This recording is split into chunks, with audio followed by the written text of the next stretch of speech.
हाय, मैं योगिता और मैं कहानियाँ सुनाती हूँ। तो आज आप सुन रहे हैं रिश्तों की कहानी, गंगा की कहानी पार्ट 2। तो पार्ट 1 में गंगा बाहर अपने मित्र, दोस्त, सखी जैसे रिश्ते बनाने चली थी। अब चलते हैं आगे क्या होता है। पर शायद मैं किसी के लिए परफेक्ट बन ही नहीं पाई। सब मुझे बात सुनाते तो थे पर कोई मेरी बात सुन ही नहीं पाया। बाहर मेरे मित्रगण तो बहुत थे पर शायद मित्रता नहीं। कोई ज़रूरत के समय याद करता तो कोई सिर्फ ज़रूरत पड़ने पर। ये सब एक बार की बात नहीं है, कई बार मैं कोशिश करती रही अच्छे मित्र बनने की, पर शायद मैं किसी के लिए परफेक्ट बन ही नहीं पाई। पर शायद किसी को मेरी मित्रता की ज़रूरत पड़ी ही नहीं। खैर, इन सब से मैं टूट चुकी थी। अब ये सब बात मेरे जहन और मेरे दिल को बहुत दुख पहुंचाती थी। कभी मैं ये कह भी नहीं पाती थी, पर अचानक से यदि मैं किसी मेरे मित्र को ये मेरे दिल की बात कह भी दूँ तो ये रिश्ता वहीं रुक सा, थम सा या ख़त्म हो जाता था। ना जाने मुझे ऐसा लगता था कि जिन जिन लोगों से मैं प्यार करती हूँ वही लोग मुझसे दूर हो जाते हैं। गंगा के रिश्ते दूर होने का क्या कारण होगा, यही सोच रहे हो ना? चलो बताती हूँ। गंगा रिश्तों को संभालने के लिए अपना 100% एफर्ट देने लगी।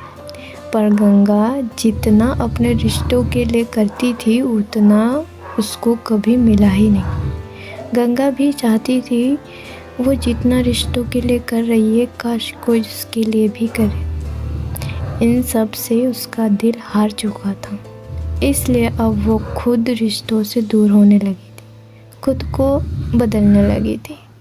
फिर कोई अपना ना होकर भी अपना सा लगता है और अपने होकर भी अपने से नहीं लगते। कभी कभी रिश्तों में ऐसे गुम हो जाते हैं, खुद से खुद का वास्ता भूल जाते हैं। कुछ रिश्ते इतने इम्पोर्टेंट होते भी नहीं हैं जितना हम उसे इम्पोर्टेंस देने लगते हैं।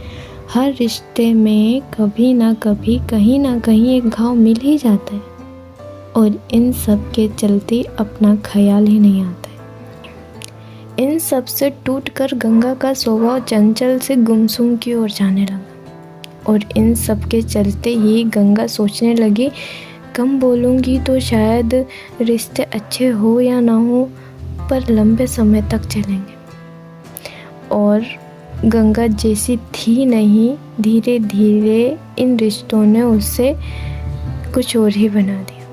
गंगा ने अपने आप को खो दिया सिर्फ उन रिश्तों के लिए जो उसे कभी समझ ही नहीं पाए। गंगा वो हर चीज़ से दूर चली गई जिससे उसे खुशी मिलती थी। उसका चंचल स्वभाव, गुमसुम की ओर जाना, अपनी खुशियों को दूर करना।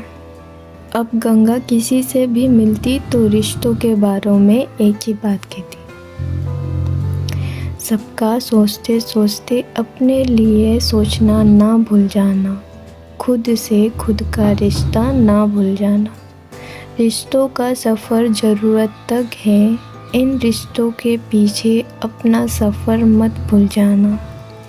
रिश्तों का शोर बहुत है पर एहसास एक का भी नहीं। रिश्तों की आओ भगत तो है पर रिश्तों का दिल से एहसास नहीं। रिश्तों से रिश्ते तो बहुत हैं पर एहसास एक का भी नहीं। तो आपने गंगा की कहानी से क्या सीखा, कमेंट करके बताना। मिलते हैं अगली स्टोरी पर। Bye bye.